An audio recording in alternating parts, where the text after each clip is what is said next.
Type 2 diabetes में intermittent fasting बहुत ही कमाल का काम करता है, क्योंकि टाइप 2 डायबिटीज में होता क्या है अधिकांशतः कि हमारे इंसुलिन निकलता तो है, लेकिन इंसुलिन की क्षमता, उसकी सेंसिटिविटी खत्म हो जाती है, नपुंसक हो जाता है इंसुलिन। तो वैज्ञानिकों ने देखा कि भाई इस प्रक्रिया से इंसुलिन की क्षमता लौटने लग जाती है, वो पुनः जो है सक्रिय होने लग जाता है, उसकी सेंसिटिविटी लौट आने लगती है। इतना ही नहीं, जो हमारे मसल्स है, उस मसल्स के द्वारा शुगर की रिसेप्टिबिलिटी बढ़ जाती है। यानी वो मसल, क्योंकि डायबिटीज वाले रोगियों में क्या होता है, जल बिन मिन प्यासी रे, चारों तरफ अथाह जल है लेकिन फिर भी मछली प्यास से मरी जाए, वैसे ही शरीर में चारों तरफ अथाह ऊर्जा के सागर तरंगे ले रहा है। शुगर है 200, 250, 300, 400, लेकिन शरीर बेचारा जो है ना उसका उपयोग नहीं कर पा रहा है, क्योंकि उसमें इंसुलिन की कमी के कारण हमारा जो सेल्स के द्वारा रिसेप्टिबिलिटी है वो अच्छी तरह से नहीं है। अब यहाँ पर क्या होगा कि खाने को नहीं दे रहे हैं, शरीर को रेस्ट मिल रहा है, तो उस मसल्स को रिसेप्टिबिलिटी बढ़ जाती है, यानी वह शुगर का उपयोग करने में सक्षम होने लगता है, इंसुलिन की सेंसिटिविटी बढ़ जाती है। इतना ही नहीं, वैज्ञानिकों ने देखा कि जो बीटा सेल्स, उनके ऊपर हमने इतना दबाव दे रखा था, जिसको हम विज्ञान की भाषा में बोलते हैं इंसुलिन लोड, ग्लाइसेमिक लोड, यानी इतना हम उन पर भार दे रखे हैं कि वो अपनी क्षमता को खो चुके हैं। उस भार को कम हम करते हैं तो पुनः जो एक्टिवेट होते हैं, पुनः जो है बीटा सेल्स रीजनरेट होने की प्रक्रिया शुरू हो जाती है टाइप 2 डायबिटीज में, और इस प्रकार से शुगर का नियंत्रण होता है, मेटाबॉलिज्म सही होने लग जाता है बहुत ही शानदार ढंग से। मोटापा, ये सारी चीज़ें, और हमने बहुत सारे लोगों को, हजारों लोगों को हमने बताया, लोग प्रयोग करते हैं, आकर बताते हैं कि डॉक्टर साहब क्या ये प्रयोग का पहले से जीवन कितना सुंदर हो गया। इसलिए ध्यान रखो, intermittent fasting and fasting can save your life, आपके जीवन की रक्षा कर सकता है।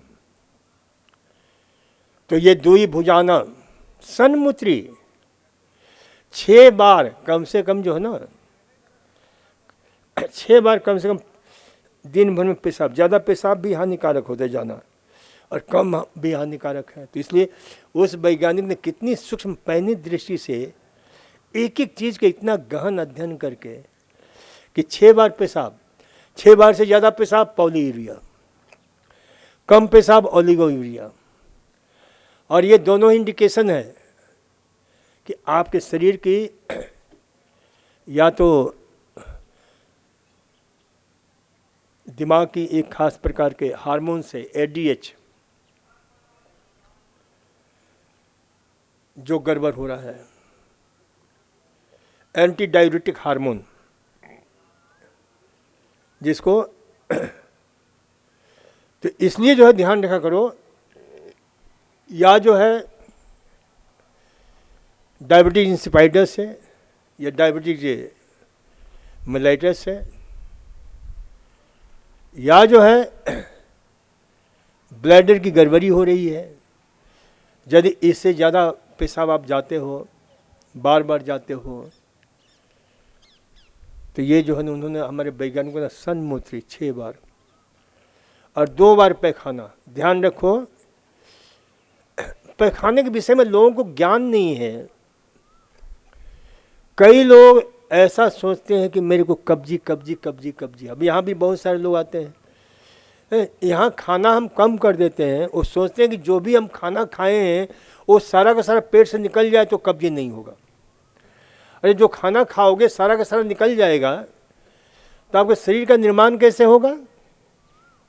ये ध्यान रखना कि 24 घंटे में 150 से लेकर के 200 ग्राम ही पैखाना होना चाहिए, बहुत हुआ तो 250-250 ग्राम, इससे ज़्यादा पैखाना होता है तो समझ लो कि गड़बड़ है, आपका सिस्टम अच्छी तरह डाइजेस्ट नहीं कर रहा है। लेकिन लोगों की एक भ्रांति है, कई लोग कब्जी नहीं है तो अभी कब्जी कब्जी चिल्लाते रहते हैं। दूसरी बात, अपने हिंदुस्तान में तो एक स्थिति है कि जो आपने सुबह 10 बजे खाना खाया है ना, उसको अंतिम स्टेशन पर पहुंचने के लिए कम से कम 22 से 24 घंटा लगता है, कम से कम। और विदेशों में, अमेरिका में तो 36 घंटे, 38 घंटे, 40 घंटे, 42 घंटे लग जाते हैं। ये खोजे हुई हैं। क्यों?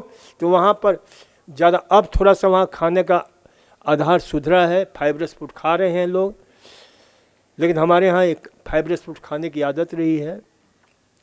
तो कितना, 22 से 24 घंटे में 10 बजे खाना खाया है, वो सुबह 4 बजे अपने अंतिम स्टेशन में पहुँच जाता है, और उसे जो ना निकाल बाहर करना ज़रूरी हो जाता है। और जो शाम को खाना खाया आपने, वह शाम के अंतिम स्टेशन पहुंचता है और उस समय निकाल। इसलिए 2 ही भुजाना, 2 बार कम से कम पैखाना। जो एक सूत्र है अपने यहाँ, योगी एक बार, क्योंकि योगी खाता है एक बार तो एक बार पैखाना, एक बार खाना एक बार पैखाना, 2 बार खाना 2 बार पैखाना। और रोगी जो है बार बार खाता है, बार बार पैखाना जाता है। रोगी खाए बार बार, जाए बार बार। भोगी खाए 2 बार, जाए 2 बार। योगी खाए 1 बार, जाए 1 बार। तो इसलिए इस सूत्र को याद रखो कि भाई हमें भोजन के विषय में जानकारी होना चाहिए।